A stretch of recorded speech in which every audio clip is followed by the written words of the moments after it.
Hello. अभी मैं आपको बताऊंगी डायमंड के बारे में। ठीक है, तो डायमंड को हम लोग कैसे मेजर करते हैं? कैरेट से। कैरेट उसका वेट बताता है। इससे पहले हमने बात की थी गोल्ड के बारे में। गोल्ड को हम लोग करते हैं कैरेटेज से। ठीक है, वो उसका क्या बताता है? प्योरिटी बताता है। ठीक है, स्पेलिंग में डिफरेंस है। वो के से शुरू होता है गोल्ड का, और डायमंड का CARAT, कैरेट। ठीक है, तो डायमंड के मेन 4 C's होते हैं। ठीक है, जिससे हम डायमंड के बारे में समझ पाते हैं। वो क्या होता है? कट, क्लैरिटी, कलर और कैरेट। ठीक है, तो हमें कट बताता है कि किस तरह का मतलब शेप दिया गया है।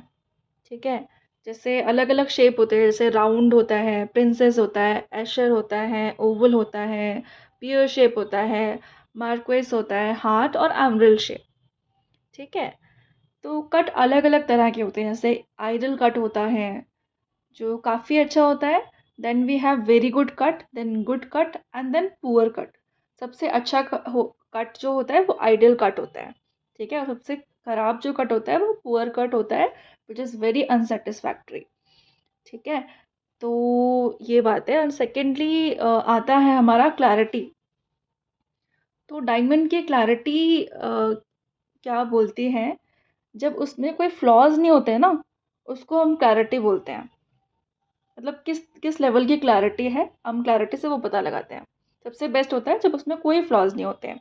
ठीक है, तो क्लैरिटी को हम अलग अलग कैटेगरीज में डिवाइड करते हैं। जैसे कि एक होता है फ्लॉलेस। ठीक है, that is a perfect form of diamond. पर उसमें कुछ ना कुछ इंक्लूजन्स होते हैं, इम्परफेक्शंस होते हैं डायमंड में, क्योंकि वो ग्राउंड से माइन होता है ना, इसलिए कुछ ना कुछ इम्परफेक्शंस होते हैं।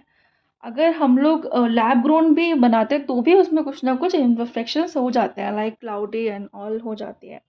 ठीक है, तो then we have internally flawless, IF clarity, then VVS clarity and VS clarity, SI clarity and I1, I2 and I3 clarity. ये क्या होता है? फ्लॉलेस होता है FL, IF होता है इंटरनली फ्लॉलेस, VVS होता है very very slightly included, and slightly included होता है SI, देन इंक्लूडेड होता है I1, I2 एंड I3। ठीक है, मोस्टली जो ब्रांड्स हैं VVS और VS क्लैरिटी का सेल करती है डायमंड। तो ये एकदम बीच में आता है। ठीक है, ना ज़्यादा खराब है ना ज़्यादा अच्छा है क्लैरिटी के पर्सपेक्टिव में। ठीक है, एंड देन आता है कलर। ठीक है, तो कलर कलर का डिवीजन होता है DEF, है ना, लास्ट लास्ट टिल Z। ठीक है, तो DEF होता है कलरलेस। ठीक है, जो कलरलेस होता है सबसे बेस्ट फॉर्म वही होता है। And then we have GHIJ, that is near colourless. Then we have faint, KLM।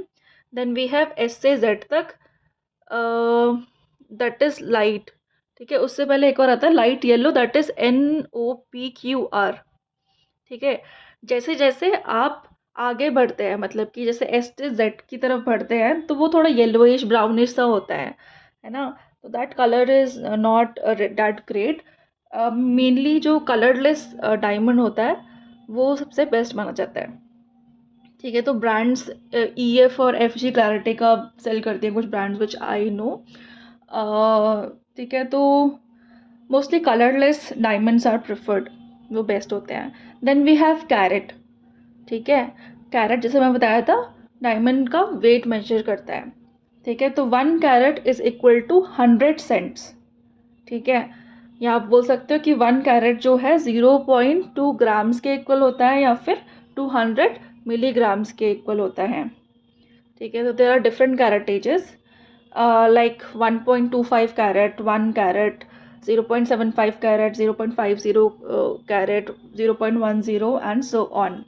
ठीक है, तो जो होता है दैट फिजिकल डायमेंशन बताता है। ठीक है, अब मैंने आपको बताया था मिलीग्राम के बारे में। ठीक है, वो वेट की बात कर रहा है। अब उसके डायमेंशन की बात करोगे तो वो क्या होता है? राइट। आई होप कुछ समझ में आ रहा होगा आपको। तो मेनली अगर डायमंड की बात होती है तो वो किस में मेजर होता है? कैरेट में, दैट इज वेट। ठीक है, तो डायमंड के 4 C's होते हैं: cut, clarity, colour and carrot. Thank you.